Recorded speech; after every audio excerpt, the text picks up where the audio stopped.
names. Oh, good Lord. Holy mother of ugly. Either I'm still hammered, which I am, or these are creatures from another planet. Hey, like California, maybe. We come from a planet far, far away. Is it Uranus? You killing me. Uranus.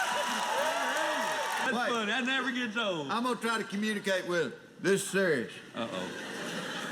Which one of you is the female? I am. What's up, sweet thing? I do not understand. He is frightening me. Frightening you? Yeah, I saw you checking out my groceries when we come in over there. I only want human DNA. Yeah, well, I only want Martian TNA.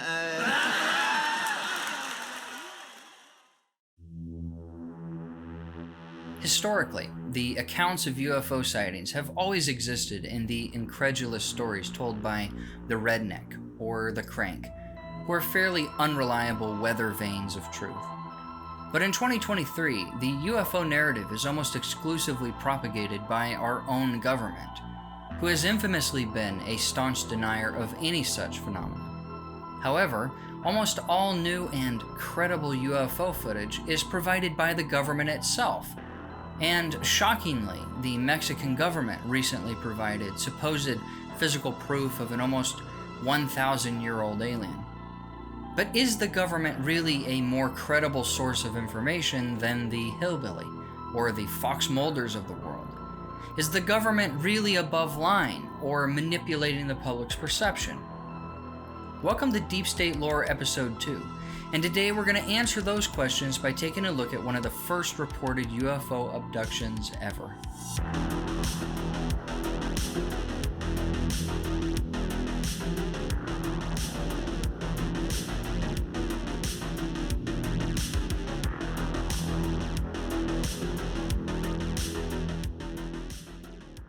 Okay, the information in today's video is coming from an excellent thread I came across years ago by @BoltzmanBooty on Twitter, and he shared an excerpt of a book called Mirage Men by Mark Pilkington. In it, Pilkington describes an incident in rural Brazil in 1957. It was 16 October 1957, less than 2 weeks after Sputnik had become the first man-made object to orbit the Earth, when they took Antonio Villas Boas. The 23-year-old was plowing his family's fields near São Francisco del Sales, on the banks of the Rio Grande in Brazil's southeastern Minas Gerais state. He was working alone and at night to avoid the heat of the sun, and this made him uneasy. 2 nights previously, he and his brother had been plowing the same fields when a glaring red light had startled them.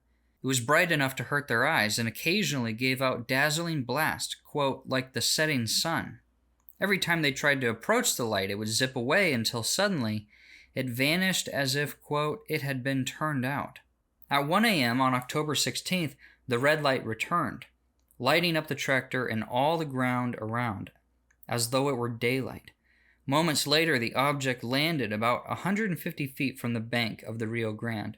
As it did so, the tractor's petrol engine died, and its lights went out. It was a strange machine, Villas Boas told Fontes. Rather rounded in shape and surrounded by little purplish lights, with an enormous red headlight in front. It was like a large, elongated egg. On the upper part of the machine there was something which was revolving at a great speed and also giving a powerful fluorescent reddish light. The following day, Villas Boas measured the tripod mark left by the craft and estimated it to be 35 feet long and 23 feet across at its widest point.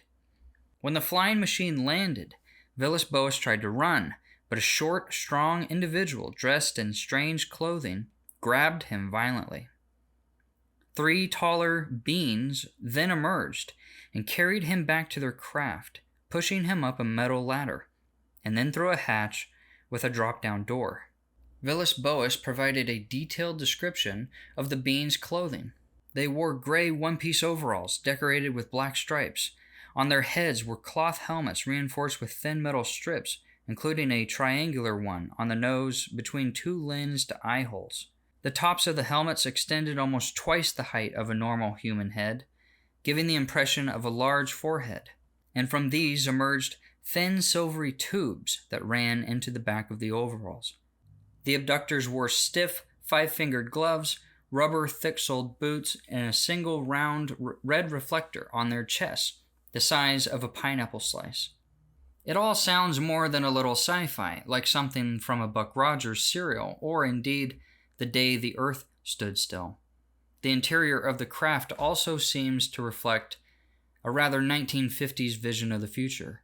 It was round, white, brightly lit, and featureless, the only furniture being a metal table and swiveling stools all bolted to the floor.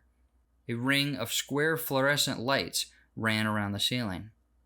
Communicating with guttural barks and yelps, the humanoids stripped their captive, wiped him down with a wet sponge, and took him to a room containing a large, soft bed covered by a gray sheet.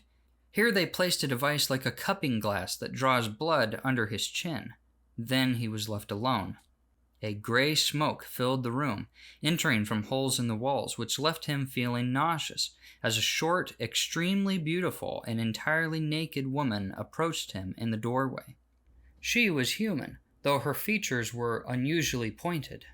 Her hair was almost white and parted in the center, though her pubic hair was bright red. Her eyes were large and blue, more elongated than round, being slanted outwards like the slit eyes of those girls who make themselves up fancifully to look like Arabian princesses. The woman began to rub herself against Villas-Boas, leaving him uncontrollably aroused. One thing led to another. It was a normal act, said Villas-Boas, and she behaved just as any woman would. The farmer blamed his excitement on the fluid that his captors had wiped over his body, though one wonders if an aphrodisiac would have been necessary under the circumstances.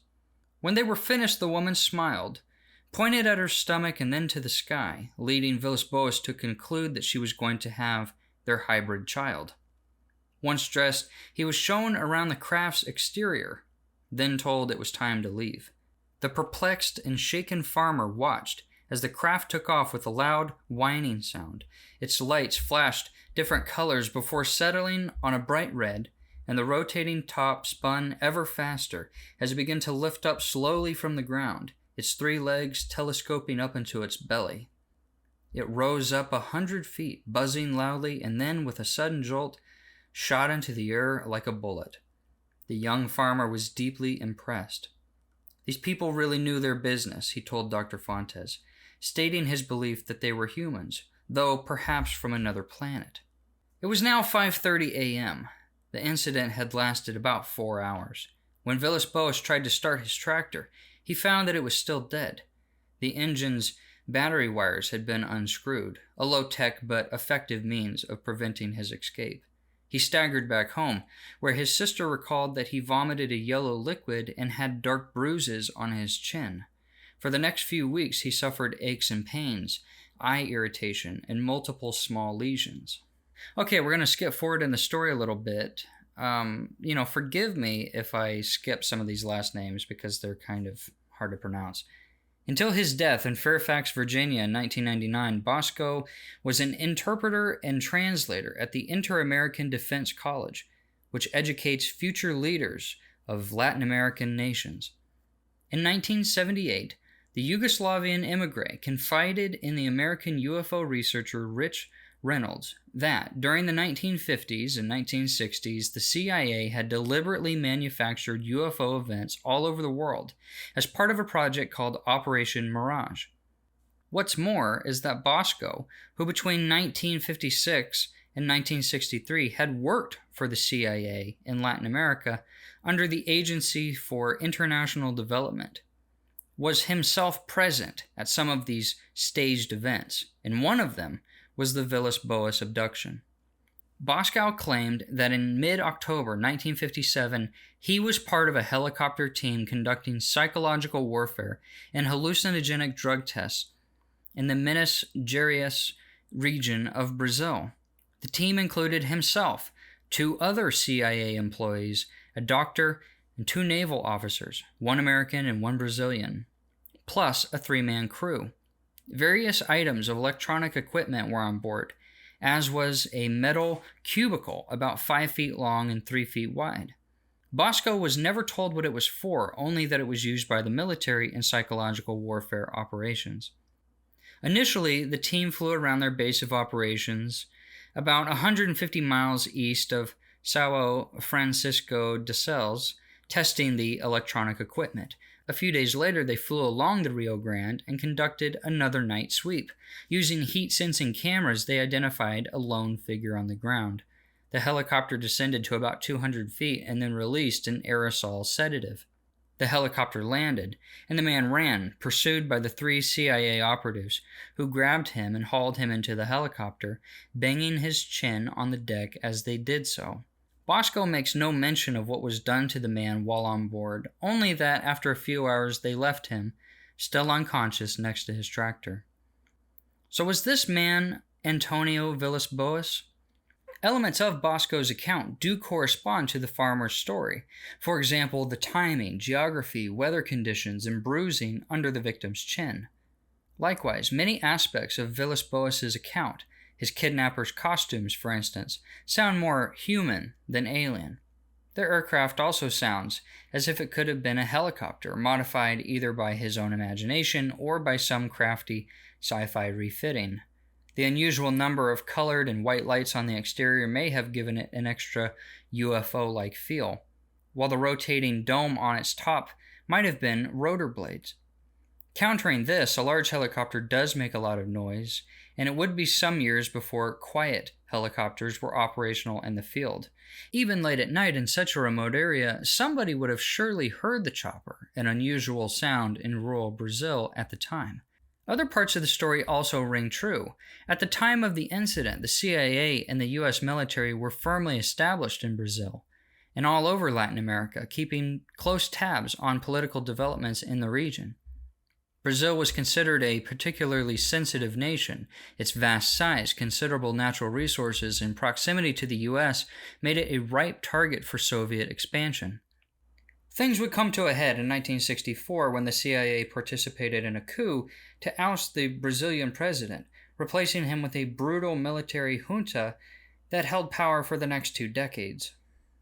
In 1957, the CIA was also deeply involved in its MKUltra program, researching mind and behavior-altering techniques involving drugs, surgery, and technology. They experimented with a number of psychoactive substances, hallucinogens, sedatives, stimulants, psychomimetics, and more, often on entirely unwitting subjects. So that's a pretty crazy story, that the CIA is abducting people and dosing them with LSD and then sending in women to have sex with that person. That's pretty crazy. For those of you who are astute, you'll recognize this as being very similar to Operation Midnight Climax, which is where the CIA, starting in 1954, paid prostitutes to lure men in a location where they would be dosed with LSD, and the CIA would see if they would tell secrets or if they could get them to do things against their will. It was also part of the MKUltra program and was specifically designed to see the effects of giving LSD to non-consenting individuals. If we move the story on a little bit further, his sister revealed that he was taken to the U.S. against his will by government personnel who questioned him and also reinforced the idea that he was abducted by aliens. In 1958, a few months after his abduction, Villas-Boas met with Brazilian UFO researcher Olavo Fontes. Just 4 days later, Fontes was warned off his research by U.S. and Brazilian officials who strangely also told him that the government had recovered saucers and bodies, which suggests that the very first modern alien abduction was part of a purposeful disinformation campaign to seed the ideas that aliens were crashing on Earth and abducting people, and that the U.S. was reverse engineering recovered craft and studying bodies. Woo! I need a cigarette after all that, and I don't even smoke. Good Lord. You know, Bill Whittle once said that he's a small government guy. and all he wants is for the government to fit inside the box that it came in. My intention with this series is to open your eyes to just how outside the box the US government is, and has been for a very long time. Things like the tax rate, or excessive regulations, or the usual checklist of libertarian and conservative complaints seem like child's play when you do a deep dive into what the intelligence communities have actually been doing for the last 80 years. They have been out of control, or should I say in control, for most of our lifetimes. Anyways, I hope you guys enjoy this episode. I will see you guys in the next one, where I discuss the largest secret undercover military army in history. Peace.